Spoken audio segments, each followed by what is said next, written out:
এখন কাজ করার পরে ওইখান দিয়ে ভাঙি হয়ে গেছে, বুঝেননি। এখন মানুষ যাতায়াত করতে খুব অসুবিধা, একটা মার্কেট আছে এইখানে। এখন আমরা মনে করেন নমাজ গালামে বা ওইদিকে দিক বাজারে যান জানা, ওই দিন একটা রিক্সা পড়ে গেছে ওইখানে পুকুরের ভিতরে, সবাই মিলে টানি উড়েছে এই রিক্সাটা। এখন আমাদের এই রাস্তাটা তো সংস্কার হয়েছে বলে, সংস্কার করলে তো এখন দেরি আছে, টেন্ডারে যদি দেরি আছে করতে। এখন আমাদের কিছু বালু কণা টনা যদি খাতগুলো যদি একটু মেরামত করে দিত তাহলে মানুষ চলাচল করতে একটু সুবিধা হইতো। আসসালামু আলাইকুম রহমতুল্লাহ ওয়া আমি Mohammad Yasin Ali and K Yasin Express ও এমডি ইয়াসিন বিন মোবারক পেজের একজন ক্ষুদ্র রিপোর্টার। যাই হোক, আমাকে অনেকে চিনেন, অনেকে চিনেন না, ইনশাল্লাহ ভিডিও দেখতে দেখতে পরিচিত হয়ে যাবে। আসলে আমি আছি এই মুহূর্তে নোয়াখালী জেলার বেগমগঞ্জ উপজেলার ৭ নং একলাশপুর ইউনিয়নের ৪ নম্বর ওয়ার্ড মুকবুল সড়ক হয়ে, এটা একদম পূর্ব দিকে, এটাকে সদাগর মার্কেট বলা হয়। যাই হোক, আমি এই স্থানটি নিয়ে ২-৩টা ভিডিও করছি। এই রাস্তাটি একদম অবহেলিত, জীর্ণ শীর্ণ অবস্থা। এই রাস্তা আসলে সাবেক সরকারের আমলে কাজ হয়েছে, কিন্তু কাজগুলা একদম ভালোভাবে হয় নাই, অবহেলিত ভাবে হয়েছে। যাই হোক, আমি এখানে স্থানীয় জনসাধারণ যারা আছে তাদের থেকে জিজ্ঞাসা করবো আসলে এটা কেমন কাজ হয়েছে, কি সমস্যা এই সড়কটির। সালাম আলাইকুম রহমতুল্লাহ বরাকাতুহু। সালামু আলাইকুম। জি, আপনাদের এই সড়কটা নিয়ে, মানে এটা আমাদের সড়ক আপনাদের সড়ক, এই সড়কটার সমস্যাটা কি? এটা তো আগে কাজ হয়েছে নাকি? এই রাস্তাটা কাজ হয়েছে 2022-23-24 সালে এটার কাজ হয়েছে। ওই সেদিন কাজটা তেমন ঠিক মতন হয় না।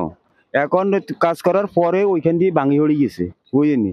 এখন মানুষ যাতায়াত করতে খুব অসুবিধা, একটা মার্কেট আছে এইখানে। এখন আমরা মনে করেন নমাজ গালামে বা ওইদিকে দিক বাজারে যান জানা, ওই দিন একটা রিক্সা পড়ে গেছে ওইখানে পুকুরের ভিতরে, সবাই মিলে টানি উড়েছে এই রিক্সাটা।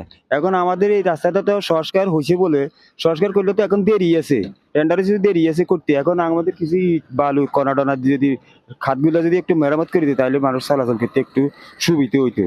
সালাম আলাইকুম। এটাই না, বিষয়টা হচ্ছে যে এটা এই সড়কটা মানে কত বছর আগে কাজ হয়েছে?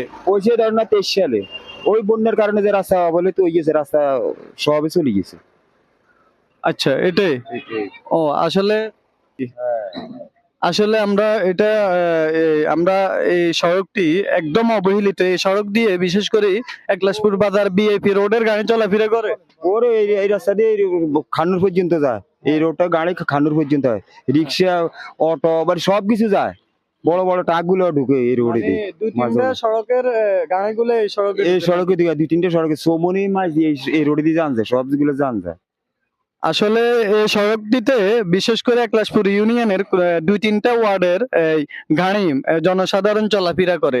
বিশেষ করে বিআইপি রোড, এরপরে মজিব রোড, ফাটোয়ারি রোড, এরপরে আমাদের এখান দিয়ে গাবুয়ার রোড। এই সড়কগুলার মানুষগুলা, জনসাধারণ স্থানীয় যারা আছে সবাই এই সড়ক দিয়ে মুকবুল সড়ক হয়ে একদম দালান বাড়ি হয়ে বিভিন্ন দিকে বাইপাস রোড দিয়ে চলাফেরা করে। তো আমাদের এটা আহ্বান, বিশেষ করে নোয়াখালী জেলার বেগমগঞ্জ উপজেলার ইউনো মহাদয় স্যার আছেন জনাব কাইসুর রহমান সাহেব, এবং এলজেডি আন্ডারের যারা দায়িত্বরত আছেন তাদেরকে আহ্বান করতেছে, এবং ইউনিয়ন এবং ওয়ার্ড প্রতিনিধি যিনি আছেন, আপনার ওয়ার্ড প্রতিনিধি, আপনার যদি কোনো কিছু সামর্থ্য না থাকে, আপনি অন্ততপক্ষে আমাদের ওয়ার্ডের জন্য, এই সড়কটির জন্য রিপেয়ারিং এর আহ্বান করুন।